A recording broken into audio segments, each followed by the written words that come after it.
Welcome to the Bearded Finisher Podcast, your one-stop show for all things finishing and coatings. Your host, Zach, and a variety of industry experts will guide you through the art of perfecting your finishing and business game.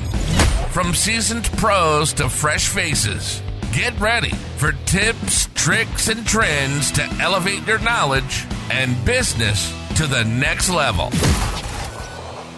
What is going on, everybody? Welcome to this episode of The Bearded Finisher. I'm your host, Zach. Today, we have got Mr. Jim Carrigan with Jeco Finishing up in Calgary. How you doing, Jim? Doing great, Zach. Thanks for having me on. Man, I'm glad you came on. I've been following you for a while. It's apropos today, isn't it? Although I'm not sporting what you got going on there, but you know, I was looking at some pictures the other day, and it was a little depressing. My wife's history, our 10-year anniversary is coming up. So, like our wedding pictures, she was going through them, sentimental stuff.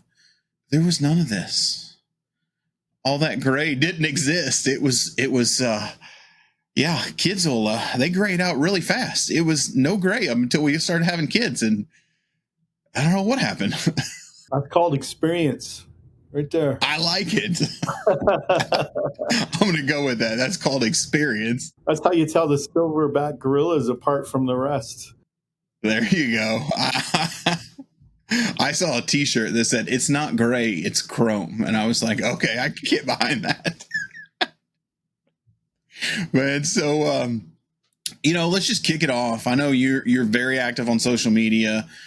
You were kind of one of the first guys I started following out there when I got really into cabinet finishing, and seeing how you guys do it. Like, what's your story? How did you get into finishing? Well, my story goes back to when I was a kid, and my dad had an industrial painting company. So we were mostly painting aggregate equipment like conveyors and hoppers and crushers and those kinds of things like you see on Gold Rush, right? Yeah. And I learned how to spray monkeying around on those damn things and spraying all that angle iron and industrial enamels and everything. And my dad kind of liked the fact that I was able to do that because he was getting too old to be climbing up those damn things and trying to get all those. So that's kind of what started. That's what got a spray gun in my hand. Did a little bit of automotive refinishing. But then sort of when I started establishing my own career, I got into a little bit of site painting, and I worked for a paint company in Canada here called Cloverdale Paint for about 2 years. And so during that time, I learned an incredible amount of stuff because you see every problem imaginable coming through those doors, right? And started having to learn how to troubleshoot, right? And you just see everything that could go wrong when people don't know what they're doing. And they always come back and blame it on the paint or whatever, right? So that was a great experience for me. And then it just sort of got my appetite wet for I always had that, like my dad, I always had that entrepreneurial kind of feel and spirit about me, right? So after a couple of years in one place, it was time for me I was only 21 at that time, and I decided I'm going to go out on my own. That was in 91. And around 90, 91, something like that. And so anyways, I got into some residential repaints. I was mostly subcontract work because at that age, I didn't have anything established. But I knew enough people now that I know coming in and out of the paint store that got me into it. So I was doing that for a while, and then got a chance to start doing a little bit of the wood finishing inside, and kind of learned that. And then I had the ability to spray, so I had some transferable skills. And once I started working with wood and the beauty and the stains and all that kind of stuff, I was like, man, this is what I like. I like this way better than finishing industrial equipment and cars and tank vessels and cement trucks, and kind of where I started, right? So that's kind of where the whole genesis of it is. And, spraying was natural for me anyway. So once I got into wood finishing, I started narrowing over the years. My focus began to narrow more and more towards just that. So I did a couple of years in Vancouver where I had sort of I call it a geographical cure, where you're just at that point in your life where you're like, I got to clean house. I got to straighten my shit out. Moved to Vancouver for a couple of years, and I worked for a couple of companies. One of them we did ship deck coatings and parking deck membranes and stuff. I was a sales rep. And then I ended up in a company in Langley called the Door Painters, working for a guy named Vito and his partner Dean, and back into just straight up wood finishing. And then, Alberta, Calgary started calling me again, and I just felt Had to like go home. It was time to come home. And literally, probably within a few months after coming home back in '98, I started up this company, and I haven't looked back. So originally, I was doing mostly mid to high end residential new builds, painting, where you park in the house for 2-3 months and you don't see the light of day until you come out. And it didn't take me long to get really tired of that shit. So and working on site, just brutal. I mean, that was probably my least favorite thing, working on site and people's houses. And, yeah. I mean, I refined some of my skills that way, but yeah, it's just not a good environment. So then I had an opportunity. There was a fellow I knew who had a small shops, about 3,000 square feet actually. We had one Binks Pyramid booth in it, and he was selling. So I bought it from him, and that kind of started the whole transition into, you know what, I'm going to do what I do best, and I'm going to focus on that. And it's going to be like wood finishing, cabinet finishing, millwork, all that kind of stuff. And slowly started to build it to the point where then I just let the whole painting company go, just literally walked away from it. All my subcontractors, I just said, it's yours. Here's my contacts. Go fill your boots. Yeah. So interesting. I'm so glad I made that move, because I was trying to run both, and it's brutal. I know a lot of guys still do it. Yeah, I did it for a while, and then I started really focusing like you. But I think when I sold my company, I was still doing both, but it was becoming a drag. I mean, just trying to keep up with both of them. It was not fun. No, not fun at all. I agree. I mean, yeah, at that point I had a lot of staff, and because, most of them were guys working on site, and, they're wrapping up the hours in these homes. And, my billing cycle was, you get draws based on progress. So, trying to run a wood shop and a painting company, the cash flow was brutal. Every payroll, my ass was puckered all the way. You see those hours and you're just like, shit. So one thing I've noticed that was always been a struggle here in the US, and you seem to have mastered it, is convincing these guys to go pre-finished. I mean, that's always the fight here in the States, no matter the location. It was a fight here too. One of the things that kind of I thought would have a more dramatic effect than it did immediately, I think, but over time. So Canada put some new VOC regulations through, probably in about 07, 08, somewhere around there. And I thought it was going to have a real hard impact to the industry, and I was kind of gearing myself up to be ready for it. So the VOC regulations refer to the organic compounds that you're spraying on site. It had more to do with site finishing, and we don't have the same restrictions here in a controlled environment with the booths and the fire suppression and everything else. So, long story short, that had didn't really have the effect that I thought it would, mainly because of one thing, and the big loophole It's called acetone. Yeah, the exempt acetone. That's right. And I think that was done on purpose. That's a nice back door for everybody to, because quite frankly, some of this low VOC stuff is absolutely worse than the stuff that we had before. But nonetheless, so I didn't see that coming. But anyways, there were a lot of carpenters and a lot of builders who were still used to just pulling up with a trailer full of tools, parking on the job, and just building the stuff and let the painter deal with it. Yeah. But what happened is that we started to realize, some of these guys as I was working with, they started to realize, if we could pre-finish this stuff, I could get all of the other stuff on site done while we're building and finishing off site, and we can shorten our construction cycle, therefore cutting our costs, therefore, making more money, right? And still charge it a premium for pre-finished cabinets. 100%, because the finish that you're going to do in a shop is going to be superior to the finish on site 9 times out of 10. There are some guys that do some amazing site work, but controlling your environment is always a challenge, particularly on a construction site. So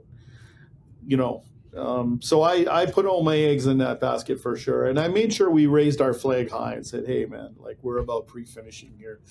I stayed away from the refinishing business. I took it when it came along, but when it came to me, I tried to stay away from it because it's overcrowded. It is oversaturated for sure. It is. And there's a lot of painters that sort of are already kind of in there, and they're doing their thing and they're using products that they're familiar with. And, so we come along and then try and approach the way we do things with refinishing compared to the way they do things. Price wise, we couldn't even compete with them. I mean, I'm going to charge a lot more to refinish cabinets than I am even for new stuff, because you got to put so much damn work into it. So I've stayed away from that. But eventually, the industry here has started to wake up to, pre-finishing is the way to go. And, you're not killing everybody on site and you're shortening your construction cycle. I'd say those are the two biggest arguments for it. Yeah, right? I mean, that's a good one, the shortening your construction cycle.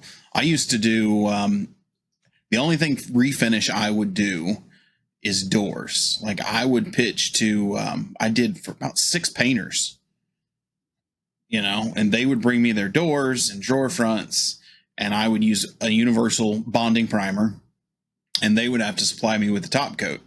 And, my stipulations were just don't bring me any slow dry oil. If it's slow dry oil, I'm not going to do it. But if it's something else, then yeah, we'll spray all the doors and, charge $50 a door. And by the time you guys get done on site, then you just come pick up your doors, There's really not any craftsmanship guarantee. I mean, I used it as kind of a filler. So it wasn't horrible, but it was a nice filler in between stuff. Yeah, we kind of did the same kind of thing for a little bit, and then it didn't take us long to go, you know what? I should be concentrating on just getting more of what we're good at here. Yeah, it makes a lot of sense. I think that we are, like, my company is a bit of an oxymoron in that we are a high volume, mid to high end finishing shop, which is an oxymoron. That 100%.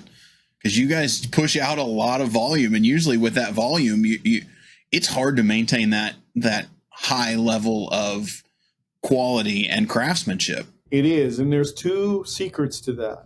1, systemize. Follow the same steps every time, you will get the same results. Number 2, find a product line that works for you, and that is it. Stop pissing around with different, that's a shiny object. I'm going to try this. I'm going to try that. I'm going to make all these Franken finishes with all these different, and I establish relationships with my suppliers.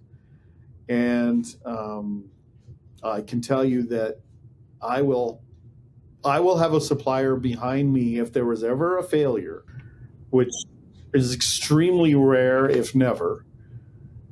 They would stand behind me. But anybody who's playing around with all these different finishes and switching here and there, you're on your Using own. this guy's primer, this guy's top coat, this guy's clear, this guy's sealer. You're like, oh, yeah, that was, I agree that 100%. I was a huge, and I love Solvent 2K, which I know you've recently here in the last year or so kind of made the full transition from CV into Solvent 2K. And man, that was a huge one to me. That Solvent 2K was a game changer. Still one of my favorite coatings to spray. I mean, I love water base. Water base is great, but man, Solvent 2K, I just don't know that there's a better product out there. No, I mean, you want to upgrade from that, you're going into UV.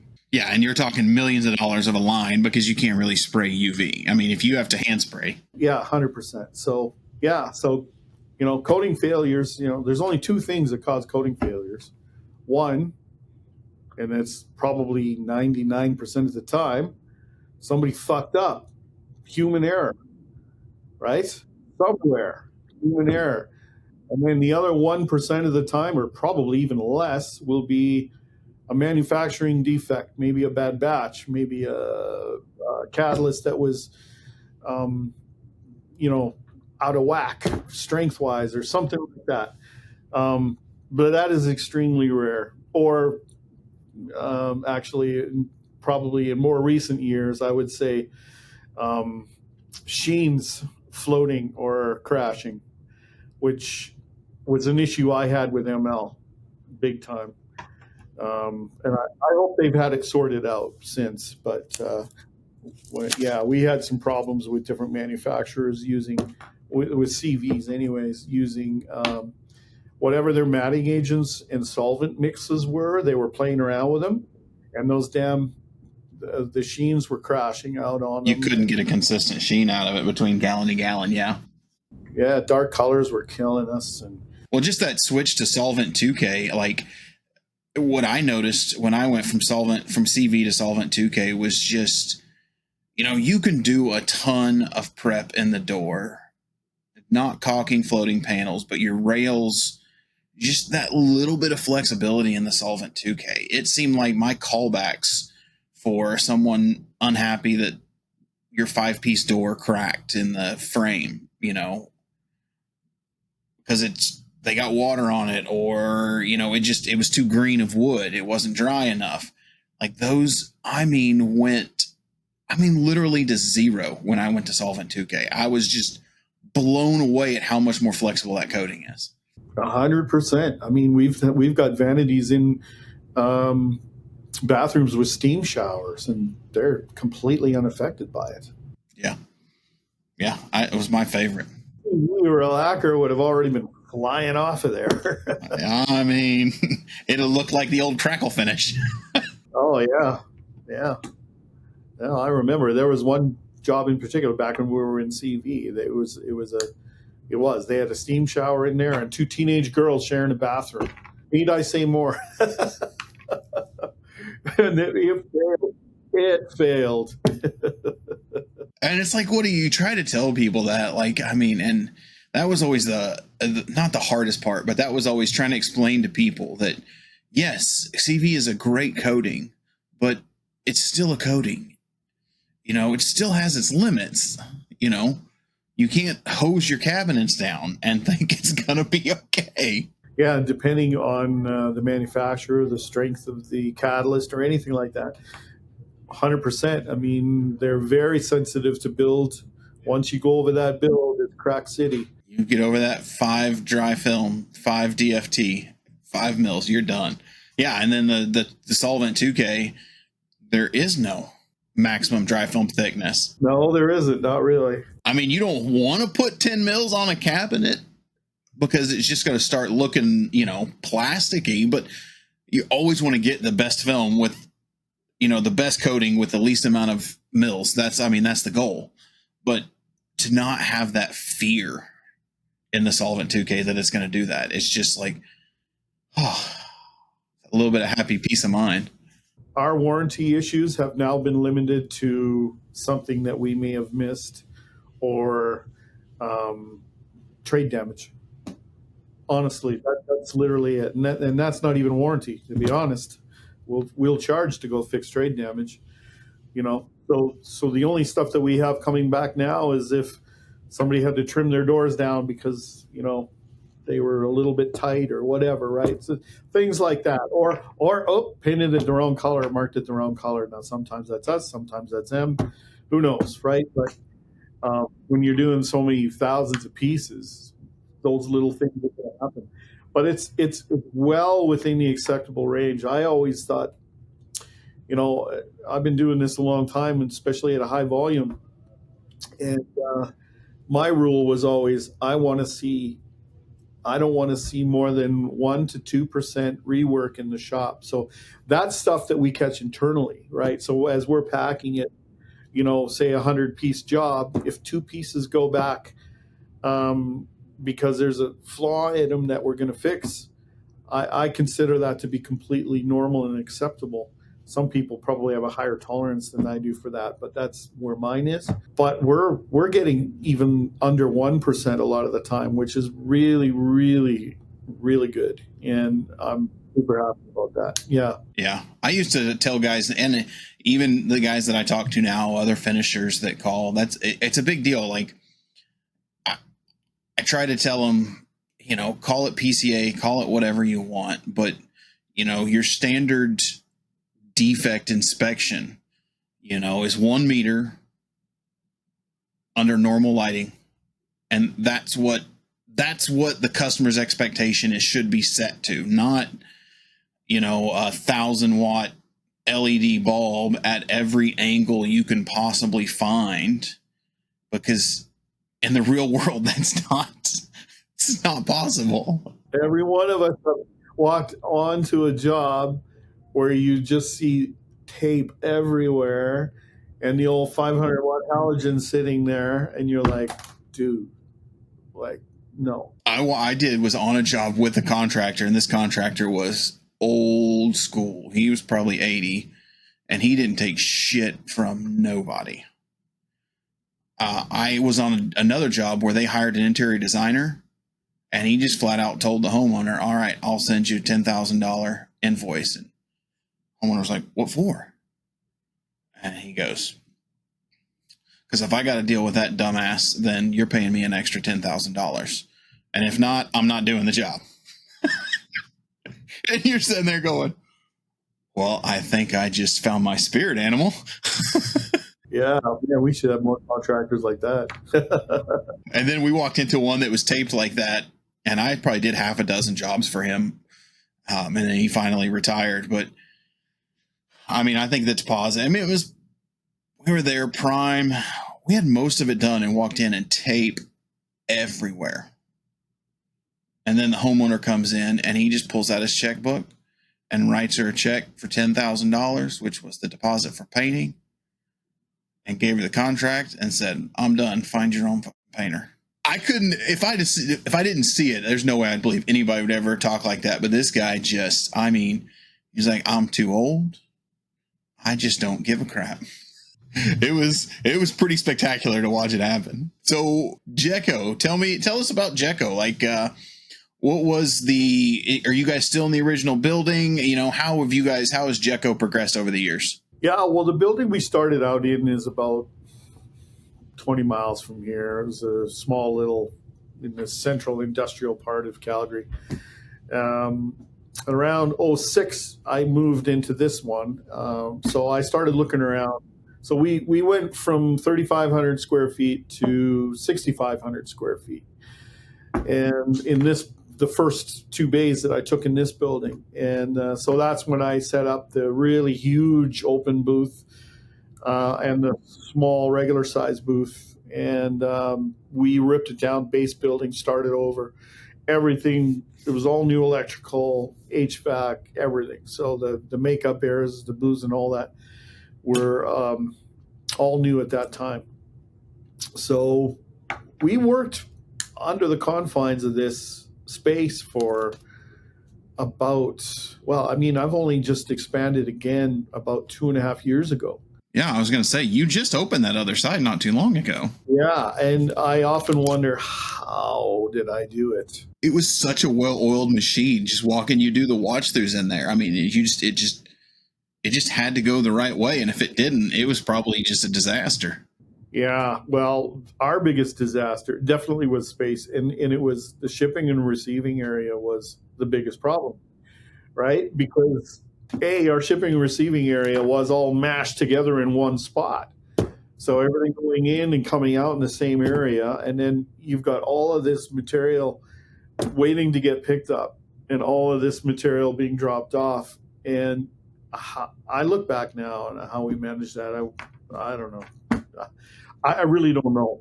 But now it's different. I mean, our shipping and receiving is technically still the same area, but our staging area is way over on the other side now. So when stuff's dropped off, it's taken immediately over, staged on the other side, and then everything for pickup stays in the original shipping and receiving area. So that area is now super organized, nice and neat. We don't have pieces going to the wrong place. You know what I mean? It's just chaos when it's jammed in there and move. Like, we couldn't even run our forklift in there. We'd have, it was just ridiculous. So, and I did that for a long time. Yeah, I mean, you were like that the whole time. I think the whole time that I had my business, you were in that one spot and you were cranking out. I mean, I remember seeing those videos and I'd just be like, my shop was 4,000 square foot. And I'm like, I don't even see how they can move in there. There's so many flipping cabinets. Yeah. There was times we couldn't move. And so, yeah, anyways, I was waiting a long time for the people next door to move out. The owners of the building were related to the business that was in the next half of the building. So I was like, I don't know, man. I don't know what I'm going to do here, because the thought of moving just, no, thanks. Because the cost of that now compared to when I first set it up, I mean, I got this shop set up in 06 for probably about $180K. Now, you better kick the shit out of $750,000. I was about to say, I mean, you're over half. I mean, it just without blinking. Yeah. So the thought of moving is a non-starter, right? So eventually I would like to buy out this building. So that's sort of in the longer term plans, and that's something that we may be able to have a chance to do later. But that's kind of separate business plan. That's pretty awesome. That's impressive. To be able to buy the building out, that's a hell of a goal. I think it's a great long-term goal for me, and it's probably right when I get close to retirement. And then, I'll keep the building, sell the business, or pay somebody else to run it. I don't really know how that looks yet, but at my age, I'm already thinking about that, right? I mean, I'm probably technically 10 years away from it, but I can't see myself retiring in 10 years, because what the hell will I do? That was one of my father-in-law. So I bought the business that he had since 83. He wanted to retire, so I bought him out. And I mean, that was over close to 15 years ago now. He's 73 and he still won't stop. I mean, jeeping nonstop. I mean, he was like, I can't stop. If I stop, I won't get back up. So I got to keep going. But he had no desire to come back to work. He was done. In fact, when I sold the business, when I moved from Oklahoma to Texas, I went to him and I was like, "Hey, DK, we're moving to Texas. Do you want to buy the business back?" He looked at me, he goes, "Hell no." He's like, "I'm out. I'm not touching that." And I did the remote running it and had a guy there for about 9 months. And then I was like, "No, this is not fun." That remote running it from long distance was not something that I wanted to maintain. So I ended up selling it to my foreman, and, he's done really well, and, the check's clear. And the ultimate, I think, is trying to sell to your employees, right? Oh, 100%. Well, they care about it as much as you, and they've been down there. Typically, you can find the right guy that's going to have the same level of care that you do about it, and they've been with you thick and thin, so they'll treat it well and not just as a cash flow. And more than that, I mean, it actually maintains a reasonable level of goodwill because they have relationships with all your clients. So, that goodwill doesn't disappear. It's still there. In fact, your clients probably don't even consider going anywhere because it hasn't changed anything, right? I mean, the same people are still, right? So that's where the goodwill part can, when change of ownership, sometimes goodwill can be really tough. Yeah, I hadn't thought about that, but you're right. I mean, all the same guys, all the customers that I had are still with Edgar. He just maintained them after I left. Not one of them left, and that probably has a lot to do with that goodwill. I never thought about that, but yeah. I try to become a partner to my clients that they can't live without, right? And because it's too easy to deal with us. It's just, like, drop your stuff off.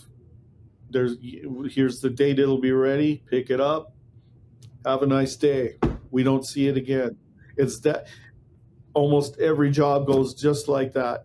And I remember the struggles over the years, hoping that a job would go like that one day. One of these days. All right. We'll fix it on site. No problem. We'll get it. And in the back of your mind, you're like, God, please let this go smooth. Trying to build a team is challenging and difficult. And man, it's hard. It's hard. So are you doing all the sales, or do you guys have sales guys? No, I'm doing it now. I like that's one of my favorite parts of my job, quite frankly. I love to cold call. People think I'm nuts. If you like cold calling, you might be a little bit nuts. Yeah, maybe. I love it because the biggest, the most important thing I learned about sales is not to sell. As crazy as that sounds, you don't go in there and sell, man, because that's ears will be closed and they'll be showing you the door. You go in and you listen.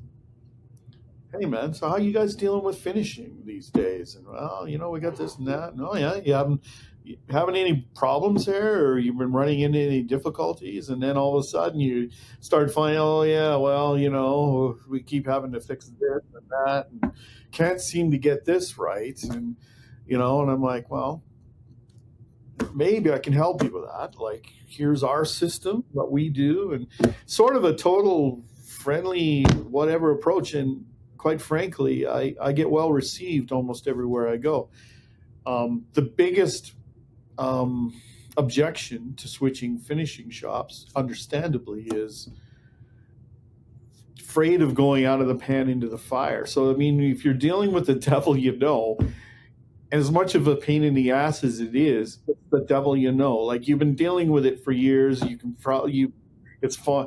What if I switch and then now what? My backup doesn't want to talk to me anymore because I just pulled the finishing out of his shop. Your backup's pissed off. Yeah. So that being a huge objection was always a barrier until we got really established in social media. And I steer everybody to our Instagram account. And I said, listen, this is a pull back the curtain and you can see what we're doing, how we're doing, and who we're doing it for. And that just kind of, whoa. Then I'll get a call later on going, man, I never even heard of you guys. Look at, I used to hear that a lot. I don't hear it anymore, but I used to hear that a lot because, most of our clients are smaller shops but build high-end, large projects, right? So they'll be parked on a job for months.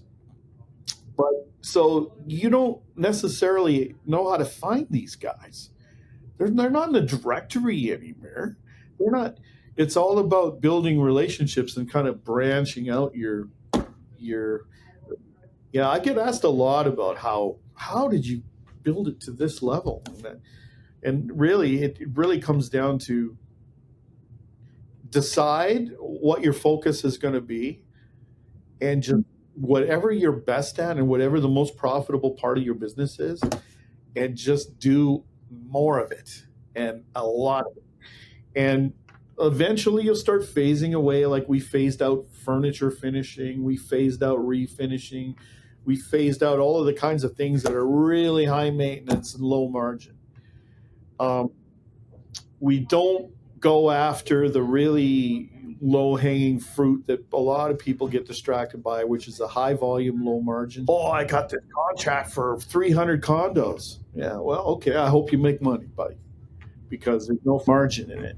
There's not, unless you're super efficient. I used to hear that, like, man, if I got this apartment complex, man, if you can get that price down to, $700 per unit for pre-finished, and I just want pre-cat, just $700, like, get down to this amount per unit. And I'm like, if I don't make money on the first one, I'm not going to magically get faster. It's people. You're not going to make money on the last one. I don't care how much you give me. And they think they're doing you a favor by saying pre-cat. Like you really cut your cost. Not anymore. No, because we have our standards, right? I mean, finishing anything with pre-cat is such garbage. It's thin. It's got no body to it. There's no solids. I mean, you're like teens in the solids. You can't fill anything, so you end up putting too much on. I mean, but still, what's absolutely insane is it's probably still the #1 finish in the States for wood coatings. It is sad. Like, so DFW, I found out since I've moved down here, is SW's largest market. They do like 300 and something million a year in DFW. It's disgusting. And of that, they are basically, they're still doing, and I want to say 20% of that is wood coatings from what I've heard. Nitro and pre-cat. Doesn't last. It's cheap and cheerful. That's what I call flash and dash. But it's like, I think that's probably a big hurdle here in the States that a lot of these guys have, and a lot of the manufacturers struggle to get people to switch, is the fact that, the monster just, and maybe since they're, buying everyone under the sun with buying Ika and Sayerlac and Becker Acroma, and, maybe eventually, I think most manufacturers said if SW would quit selling pre-cat and nitro, everyone else would. But if they're going to play with those guys, if they want to be competitive against them, they have to. But I don't think many people want to. It's just, oh man, it's brutal. It has been a fight that I see constantly, is that pre-cat nitro, and then trying to get them into solvent 2K or even water-based 2K. I mean, some of the acrylics that are out there now will outperform pre-cat lacquers and are about the same cost. The industrial acrylics, just go that route. No, I didn't know it was predominantly pre-cat there. I thought it was, probably CVs or something like that. Because I would say here it's probably predominantly CV. There are guys still using pre-cat, obviously.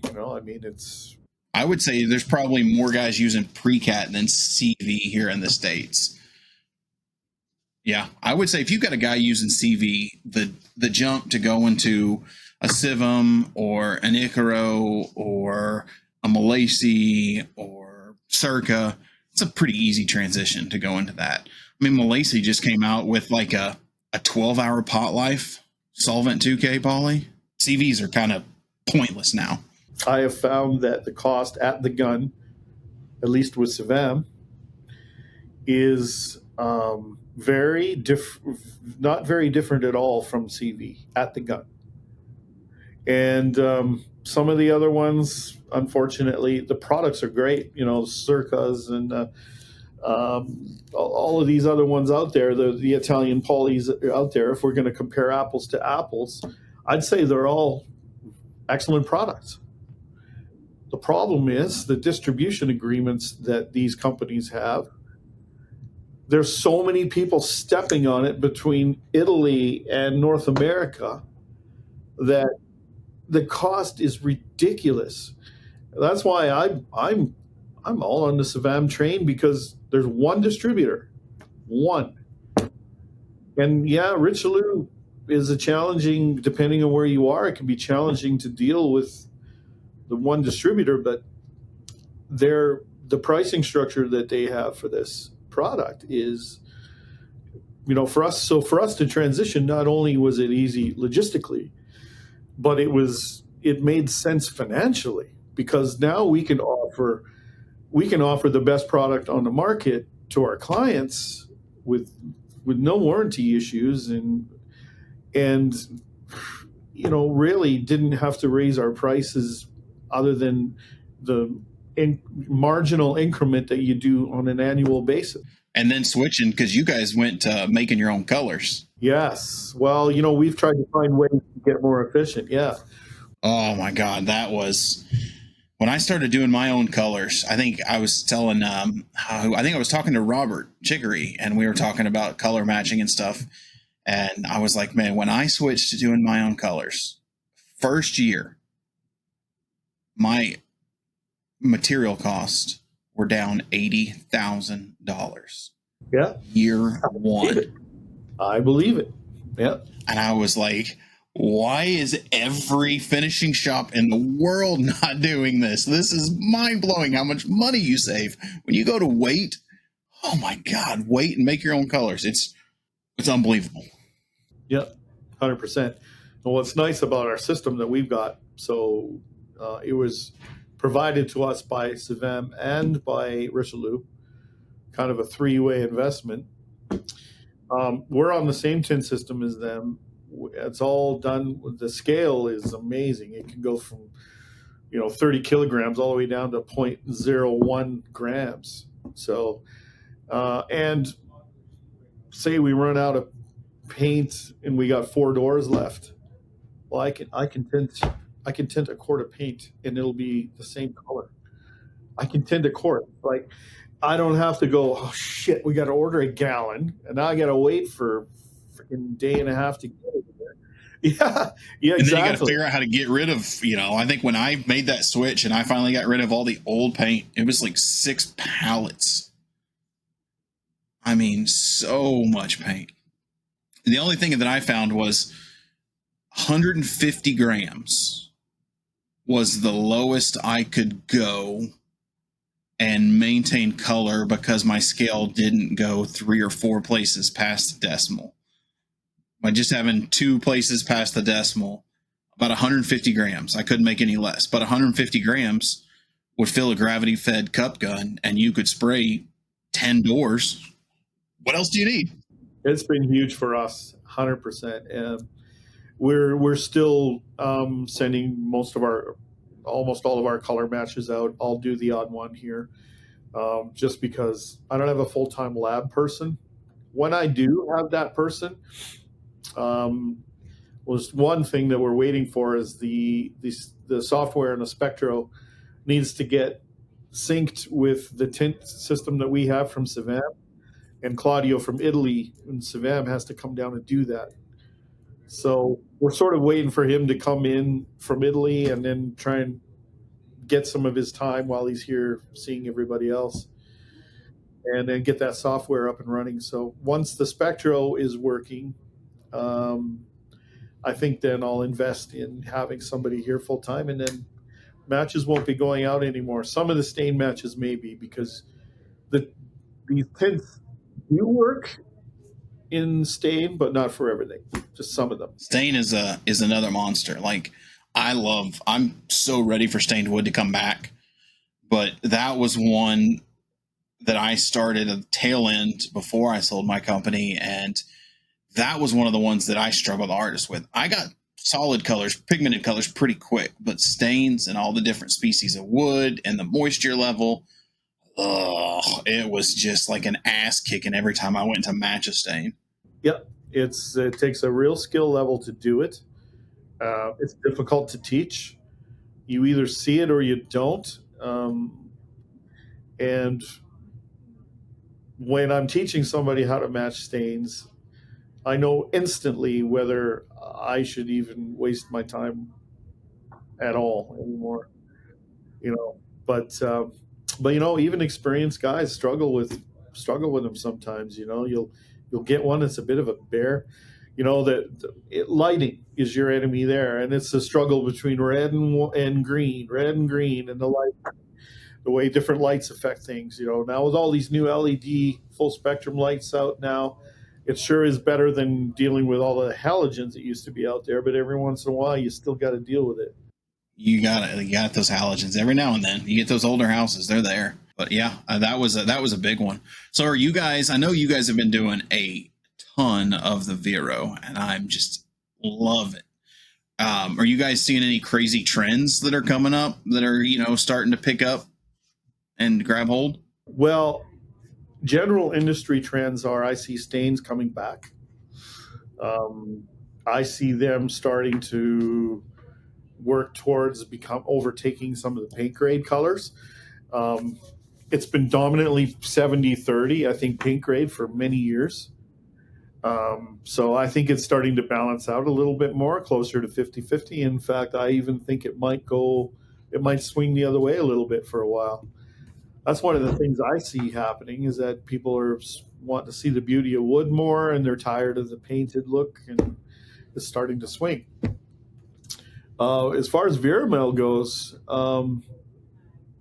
I would say that we've been creating the market here and getting people to be aware of it. And then once the design community and the architects and all these guys start grabbing onto it, they just run with it, because there's a lot of projects that have metal features worked into it, but it's so cost prohibitive for them to actually pull it off that now we're starting to get requests for all kinds of crazy stuff. Like right now, I've got 425 bolts about this long sitting in solvent back there. I'm just cleaning all the machining oil off of them, and we're going to turn those into bronze.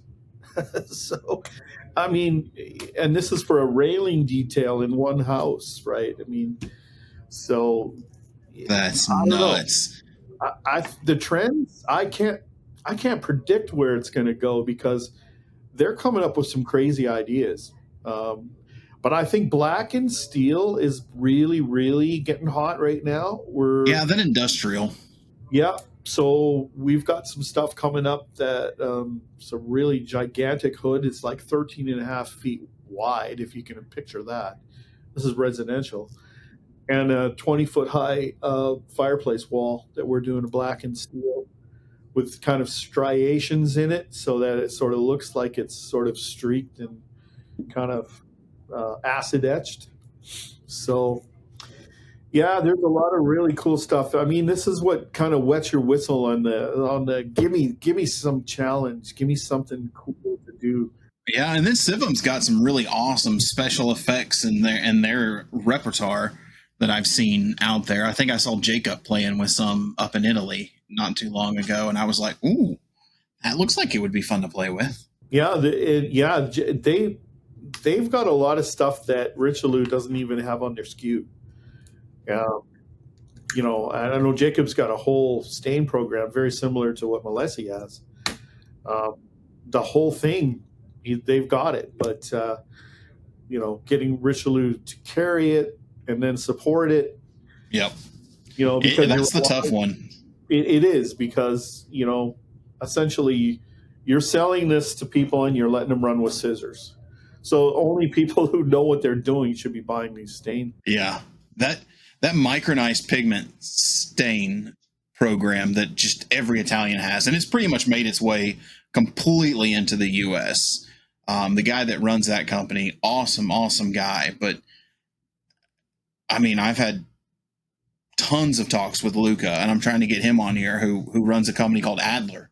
They're pretty much, the only company, I think, in one of the only two companies in the world that do micronized pigments for that style of staining, microlith or whatever people want to call it. But the harmonizing capability of that stain is just mind-blowing to me, of how they've just nailed it down with those small pigments to be able to make poplar and oak and cherry or alder all look the same when they're stained. You're just like, holy crap, why are we just now getting this? This should have been here like 10 years ago. Well, I'd say the biggest reason is because we don't have a large enough skilled finishing base here. I mean, it's mostly painters.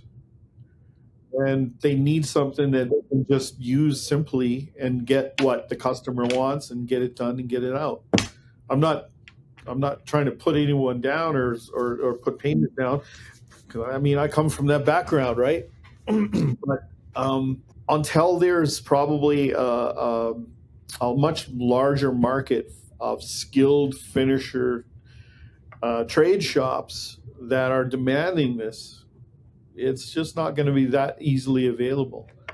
Yeah, I would agree. Yeah, I've all along said that the first manufacturer that really accepts the micronized pigment stain system within it, whether it's water-based or solvent, that really buys into that and can figure out a way to go into the paint store and compete against your old masters. That's when you're going to start seeing a lot of change, because like you said, painters don't want to make their own stain. They just want to go to the store, they want to buy it, put it up, and move on. So you kind of got to have that.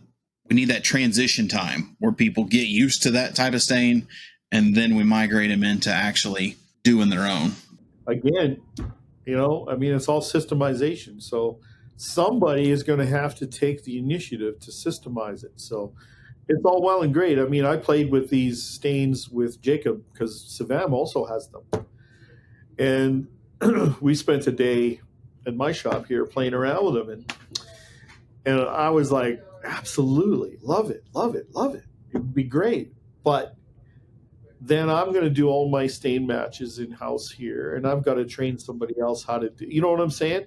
So I can make any color and any look. But again, and in North America, it's still a different look here. People are so accustomed to the dirty pigmented look that that's still what they want. And now these engineered floors that have come out. Everyone wants to match these damn floors. Engineered floors that have come out. About one in probably 4 engineered floor samples that I'm given to match as a stain is, I tell them it's not a stain.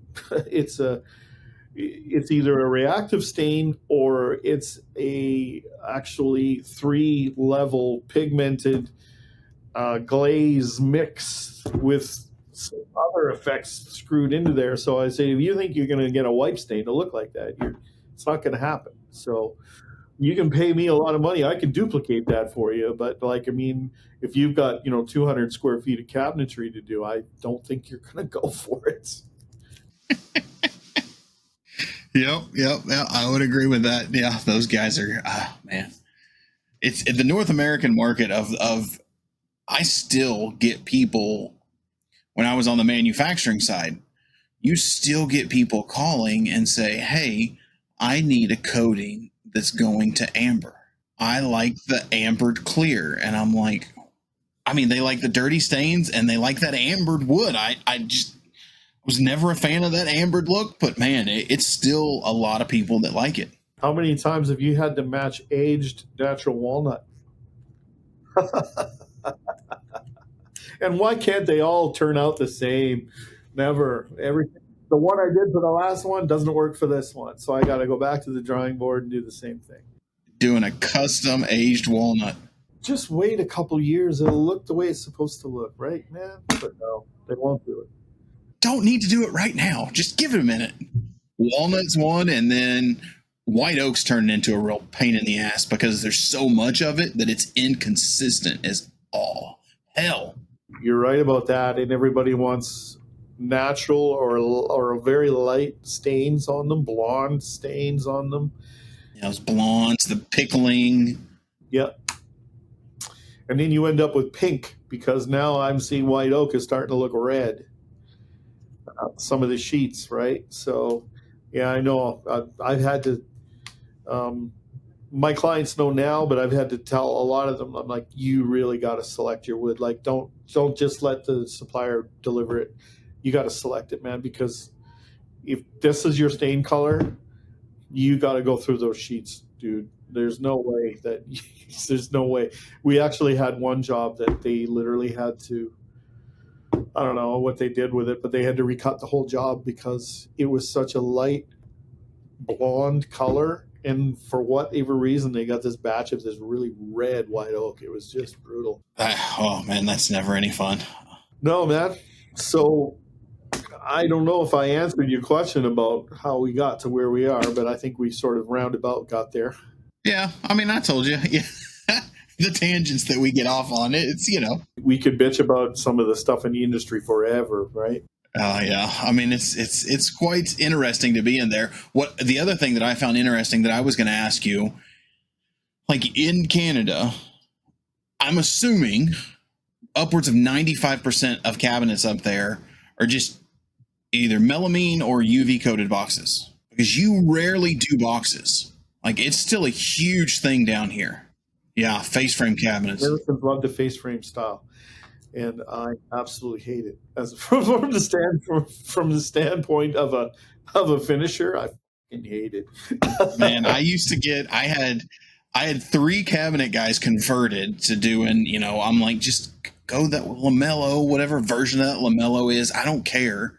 But I had 3 guys when I left converted to just sending me, flat packs and finish that, pack it up and send it back, and they would store it. But the other, I don't know, 10 or 12 cabinet shops, face frames and full boxes. Yeah, I know. I remember seeing just piles and piles of those boxes in your shop. And that's sucked up space faster than anything.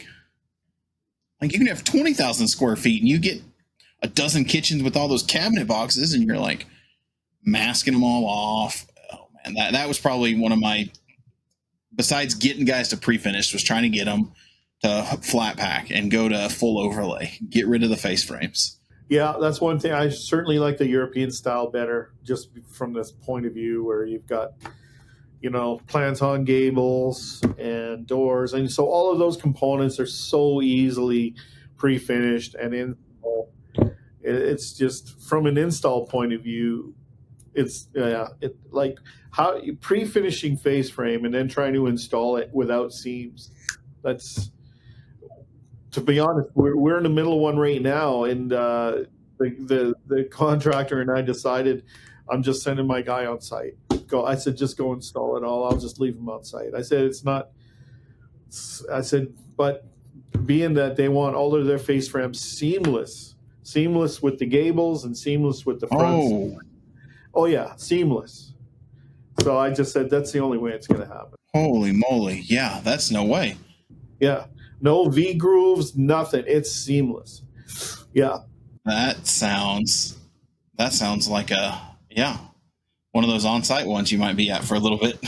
Yeah. He's been there for a couple of weeks already. He's got another week left. Yep. And it's a whole house full of cabinetry. So what about, we'll get into the end here. What about some advice? Like somebody wanting to get into the finishing game. I know there's, I've seen a lot of guys that are the industry's starting to age out quite a bit. So trying to get these younger guys into it now, what's some advice for them? Well, I can speak from my experience. Do what you do best, and stick to that. I know sometimes you got to take some other stuff to augment things until you really get going. And don't be afraid to get out there and approach businesses that you can partner with, right? I mean, that's how I built it. And it was, it didn't just build it and they come. No, it doesn't work that way, man. You gotta get out there and hustle.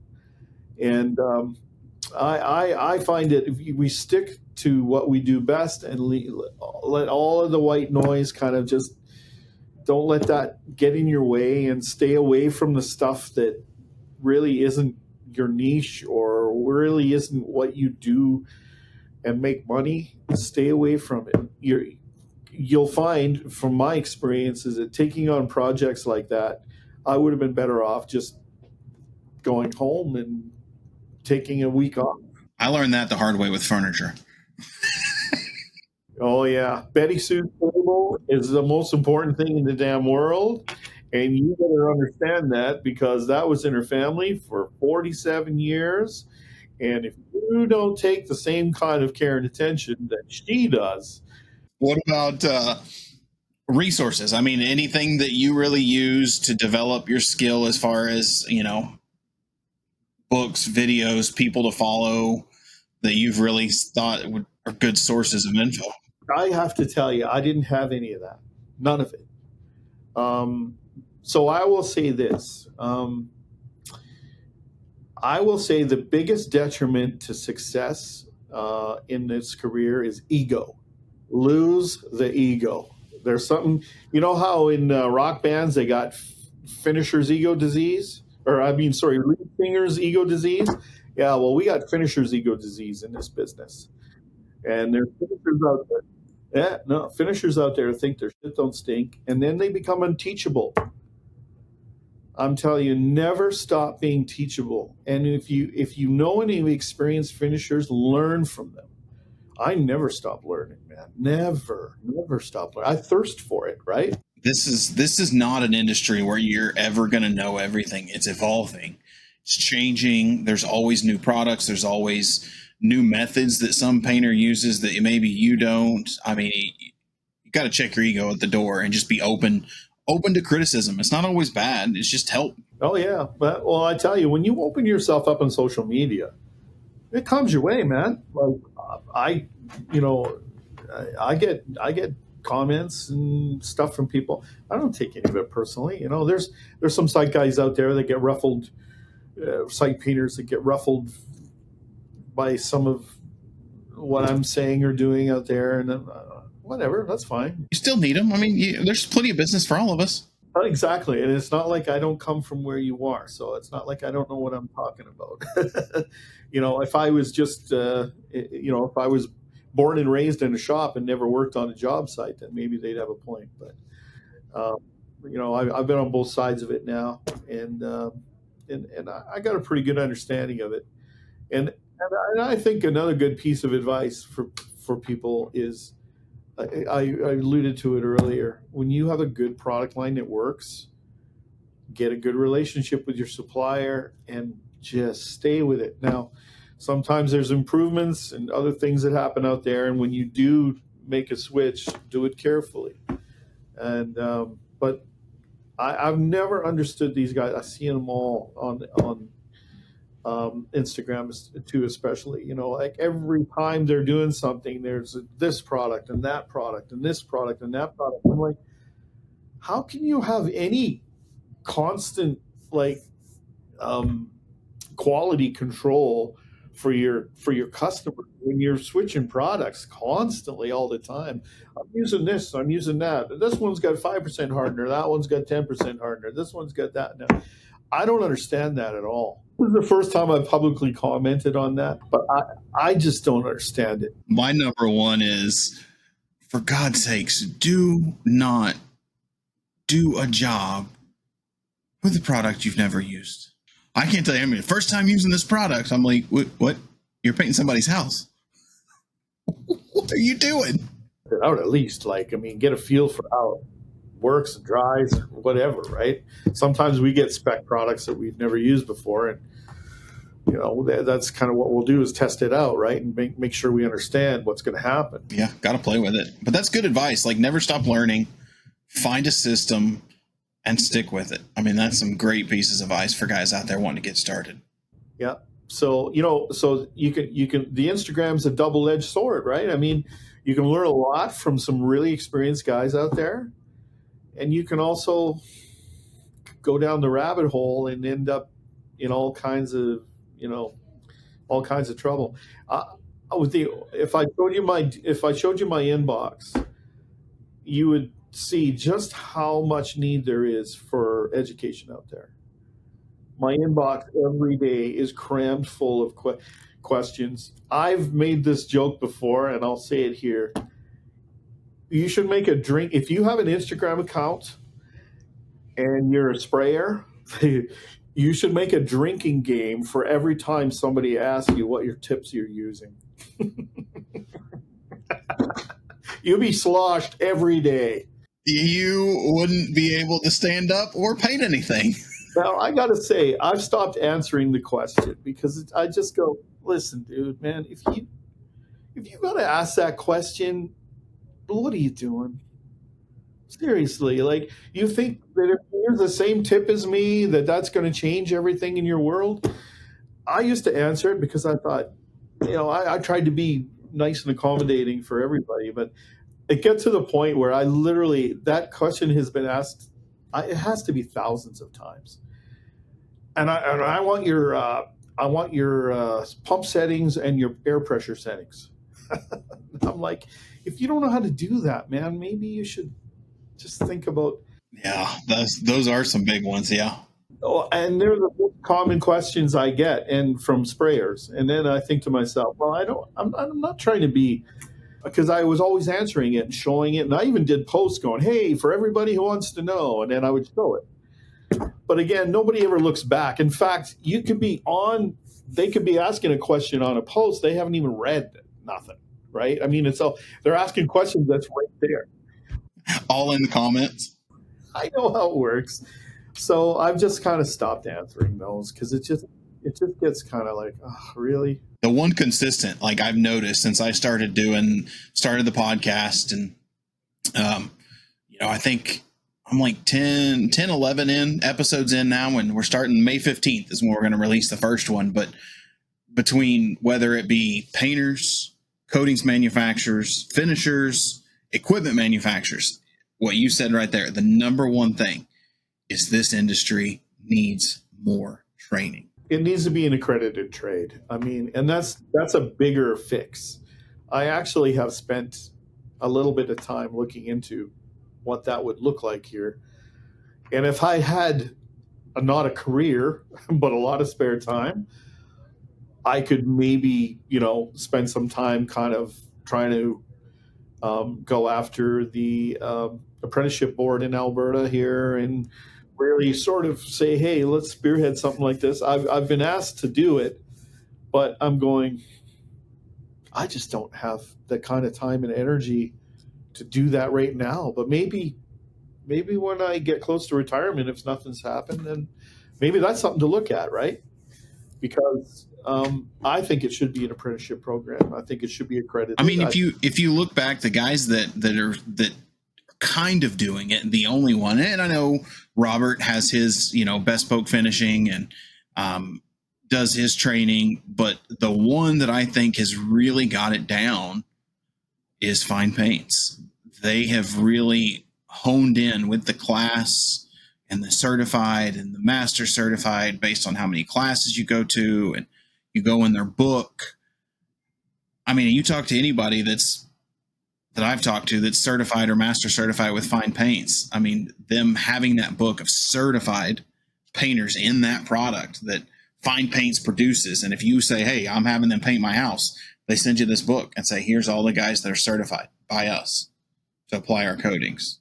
Like, why doesn't every manufacturer do that? That's why I'm like, it's a proven success. It works. Like, that's kind of what I want to see. I think an accreditation would be really good. I think the short-term solution is these manufacturers just, let's step it up and train people how to use the coatings and not just try to sell paint.